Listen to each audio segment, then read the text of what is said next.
বীরভূমের চিনপাই গ্রামের কাছে ১৪ নম্বর জাতীয় সড়কে রাজ্যের কারামন্ত্রী চন্দ্রনাথ সিনহার বোনের গাড়ি দুর্ঘটনার কবলে। গুরুতর আহত ৬ জন ব্যক্তি। জানা যায়, চন্দ্রনাথ সিনহার বোন তার ভগ্নিপতি সহ ৪-৫ জন ছিলেন একটি সুইফট গাড়িতে।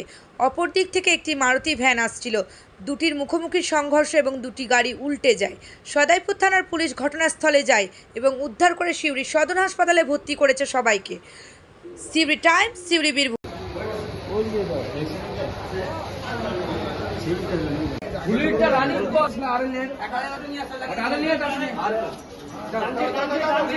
দেখো তারপরে বুলেটটা নে আয়ো যাচ্ছে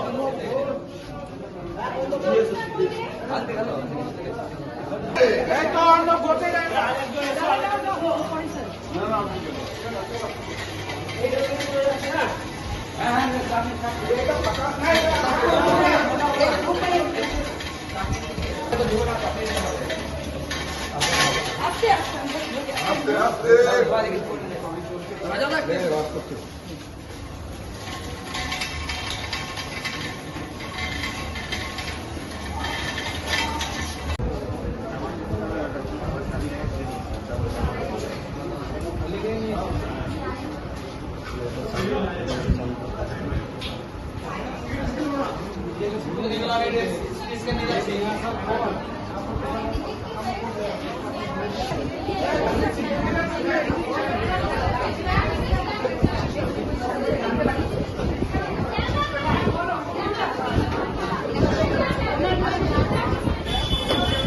আমরা মুরারি থেকে পুলে যাচ্ছিলাম, ঠিক আছে, গাড়িতে করে।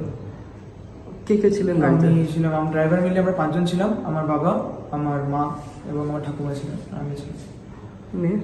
তারপর তো যাচ্ছিলাম রাস্তাতে, নিয়ে যেতে যেতে হঠাৎ আমার হালকা চোখটা লাগছিল। এবার যখন হঠাৎ দেখি চিল্লানোর আওয়াজ, যে গাড়িটা ডিসব্যালেন্স হয়ে যায়। সামনে থেকে অমনিটাও ডাকলে এদিকে চলে এসেছিলাম। অমনিটা সামনে থেকে হঠাৎ দেখে আমি হিট করলাম, অ্যান্ড গাড়িটা আমাদের পাল্টিয়ে গেছিলো। তো তারপর উঠে যখন দেখি আমি ঠিকই ছিলাম, কিন্তু আমার মা, আমার ঠাকুমা, বাবার অবস্থা ঠিক ছিল না। কোথা থেকে কোথায় যাচ্ছিল বলে? মুরারি থেকে পুরুলিয়া। মুরারই কি পুজোতে এসেছিলাম। আমার মামা বাড়ি আছে, মা বাড়িতে প্রতি বছর এসে। কি নাম? আমার নাম অর্ণব ঘোষ।